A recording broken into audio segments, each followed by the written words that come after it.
श्रीमात्रे नमः। जय माता दी मित्रों। आज हम बात करेंगे हंस साधना के बारे में। हंस साधना सभी साधना का मूल आधार है। चाहे योग परंपरा हो, क्रिया योग परंपरा हो, श्री विद्या परंपरा हो, तांत्रिक परंपरा हो, चाहे ज्ञान मार्ग का परंपरा हो, सभी साधना का मूल आधार है। हंस शब्द बना हुआ है धातु हंत्वा। हन माने टू किल, जो समाप्त कर दें, जो मिटा दें। साधना में क्या मिटाएगा? साधना में ये मिटाएगा, साधना में अहंकार ही बहुत बड़ा प्रतिबंधक है। तो ये जो अहंकार को, अज्ञानता को मिटा दें, मिटा के आत्मज्ञान में अपने आप में प्रतिष्ठित करवा दे, वह है हंस। सृष्टि का स्वरूप है चिदानंद, इच्छा, ज्ञान, क्रिया, जागृत, स्वप्न, सुषुप्ति, स्थूल, सूक्ष्म और कारण, सत्व, रज और तम, तीनों स्टेट को पार करवा के बिंदु में प्रतिष्ठित करवा दे। शास्त्र इस प्रकार हंस साधना के बारे में बताता है। हकारेण बहिर्याति, सकारेण विशेत पुनः, हंस हंसे ततो मंत्र, जीवो जपति सर्वदा। हंस माने श्वास प्रश्वास, श्वास बाहर जाते हुए हकार और अंदर आते हुए सकार का जप दिन रात जीव जप कर रहा है। यही स्वाभाविक मंत्र हंस है, जो कि जीव दिन रात श्वास प्रश्वास के रूप में जप कर रहा है। इसको अभ्यास कैसे करें? योग कुंडलिनी उपनिषद में कहा है, जागृत नेत्रो द्वयर मध्य हंस एव प्रकाशते। माने दोनों आंख का बीच वाला स्थान में, आज्ञा चक्र में हंस का निवास स्थान है। हम लोग जानते हैं, साइंस भी कहता है, medulla oblongata is the respiratory system. Entire respiratory system is controlled by the medulla point. Medulla point ही आज्ञा चक्र है। यही आज्ञा चक्र ही श्वास प्रश्वास का मूल केंद्र है। अभ्यास कैसे करेंगे? अभ्यास करते समय आज्ञा चक्र में मन को केंद्रित करते हुए गहरी लंबी श्वास लेना है और छोड़ना है। श्वास लेते हुए श्वास को लेना है, लेते हुए आज्ञा चक्र में श्वास को लीन करना है, लय करना है, और आज्ञा चक्र से श्वास को छोड़ना है। गहरी, लंबी और विदाउट हाफहाजर्ड, उसी में slow, continuous and rhythmic breathing होना चाहिए। गहरी लंबी श्वास लेंगे आज्ञा चक्र तक, और आज्ञा चक्र से श्वास को, गहरी और लंबी श्वास को छोड़ेंगे। वो रिदमिक होगा। धीरे धीरे श्वास प्रश्वास अभ्यास करते करते श्वास को सूक्ष्म बनाएंगे। श्वास लेते समय सो, छोड़ते समय हम, श्वास लेते समय सो, छोड़ते समय हम, सो, हम। यही स्वाभाविक है। स्वाभाविक शब्द हो रहा है। कोई मेंटली बोल सकता है, मेंटली नहीं बोल सकता है। जरूरत नहीं है कि उसको बोलने के लिए, बोलने की जरूरत नहीं है। ये ऑटोमेटिक स्वाभाविक हो रहा है। यही अंश साधना है। तो साधना कैसे करना है? इसका 3 सोपान में साधना करनी है। पहले हम करेंगे, श्वास को गहरी और लंबी श्वास लेंगे। कुछ समय श्वास लेने के बाद, लंबी और गहरी श्वास लेने के बाद ज़्यादा समय श्वास नहीं ले पाएंगे। ऑटोमेटिक श्वास प्रश्वास रुकने लगेगा। जिस समय में भी हम श्वास ले रहे हैं, उसी समय क्या होगी कि श्वास प्रश्वास चल रहा है, थोड़ी देर लेने के बाद थॉट प्रोसेस आएगा, विचार तरंग आएगा।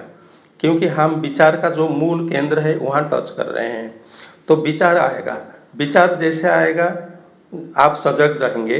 विचार आ रहा है और आप श्वास प्रश्वास भी ले रहे हैं, गहरी श्वास ले रहे हैं, लंबी श्वास ले रहे हैं, विभिन्न प्रकार का मूवमेंट हो रहा है श्वास में, थॉट्स भी चल रहा है, विचार तरंग भी चल रहा है। विचार से हम श्वास प्रश्वास को आ रहे हैं। कुछ समय श्वास प्रश्वास करने के बाद हम विचार में चले गए। विचार से फिर श्वास प्रश्वास को आ रहे हैं, इसे ये चलेगा। हम क्या है कि विचार से श्वास प्रश्वास को आ रहे हैं, श्वास प्रश्वास से फिर विचार को जा रहे हैं। ये जो जैसे चलेगा, चलने का बाद कुछ समय के बाद धीरे धीरे श्वास प्रश्वास धीमी होने लगेगा। जब श्वास प्रश्वास धीमी होने लगेगा तब श्वास प्रश्वास को छोड़ देना है, केवल दृष्टा भाव में आ जाना है। केवल श्वास प्रश्वास को दृष्टा भाव से देख रहे हैं। श्वास गहरी आ रहा है तो गहरी आ रहा है, हल्का आ रहा है, शैलो आ रहा है तो शैलो ब्रीदिंग हो रहा है। ब्रीद नहीं कर रहे हैं consciously, just as a observer दृष्टा भाव से श्वास प्रश्वास को देख रहे हैं। उसके बाद आप जैसे जैसे इसको अभ्यास करेंगे देखेंगे कि जो भी है विचार तरंग भी चल रहा है, श्वास प्रश्वास भी चल रहा है। धीरे धीरे अभ्यास करते हुए हम ऑब्जर्व करेंगे ये श्वास प्रश्वास जो है इट कन्वर्ट इनटू वाइब्रेशन। ये धीरे धीरे लय होने लगेगा। लय होगा, कहाँ लय होगा?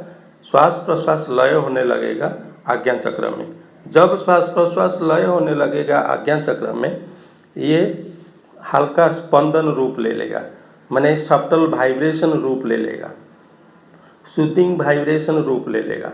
आज्ञा चक्र में महसूस करेंगे लुप धुप ऐसे सब्टल वाइब्रेशन महसूस करेंगे। तो क्या होगी, साथ साथ आपका विचार तरंग भी चल रहा है। सो विचार से हम ब्रीदिंग में आ रहे हैं, श्वास प्रश्वास में आ रहे हैं, श्वास प्रश्वास से जा रहे हैं सब्टल वाइब्रेशन जो उसका स्पंदन है आज्ञा चक्र में, उसमें जा रहे हैं। तो होगा क्या है, हम जो ज़्यादातर समय हम विचार में रहते थे, विचार में विभिन्न प्रकार का विचार में रहते थे, और वो विचार से हम आ रहे हैं हमारा ब्रीदिंग में, सब्टल वाइब्रेशन में।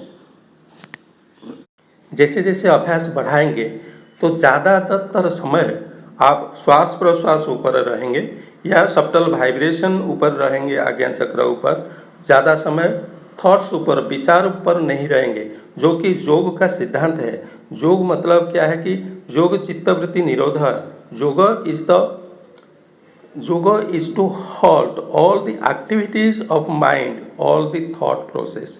यही है। ये जब श्वास प्रश्वास धीरे धीरे रुकने लगेगा तो ये समाधि अवस्था को ऑटोमेटिक शिफ्ट हो जाएगा, माने समाधि प्राप्त हो जाएगा। श्वास प्रश्वास रुकेगा तो थॉट्स रुकेगा, विचार रुकेगा तो समाधि अवस्था प्राप्त होगी। तब इसी अवस्था में एक घटना घटेगी, क्या है कि ये आपका जो प्राण कुंडलिनी है आज्ञा चक्र में जिस प्रकार का आप महसूस कर रहे हैं वाइब्रेशन, एंटायर जो कुंडलिनी मार्ग है मूलाधार से सहस्रार तक, ये सब्टल वाइब्रेशन आप महसूस करेंगे, कंपन महसूस करेंगे। यही आधार है आपका जमीन तैयार हो गया। उसका ऊपर चाहे आप किसी भी प्रकार का, जो कि पूरा 51 बीज मंत्र का मूल आधार है, कुंडलिनी स्वरूपा है, जगत जननी है, और 51 मातृका का यही स्थान है, और 51 मातृका से ही बना हुआ है जितना मंत्र है, वैदिक हो तांत्रिका हो, जितना भी मंत्र है। यहाँ जब आप पहुँच गए, मूल स्वरूप में पहुँच गए तो आप उसमें कुछ भी बीज बो दीजिए, चाहे बगलामुखी मंत्र हो, चाहे श्री विद्या का मंत्र हो, चाहे बाला का मंत्र हो, चाहे किसी भी प्रकार का मंत्र हो, उसमें आप जमीन तैयार ही कर दीजिए, जमीन खाली मंत्र बो दीजिए, कोई भी बीज बो दीजिए, वो फलीभूत होगा ही। यही बस आज के लिए इतना है। जो लोग एडवांस साधना सीखना चाहते हैं, हमसे कंसल्ट करना चाहते हैं, कंसल्टेंसी लेना चाहते हैं, तो हमारा वेबसाइट है www.baglamukhisrividya.com और व्हाट्सअप है 8260548191। आज के लिए इतना।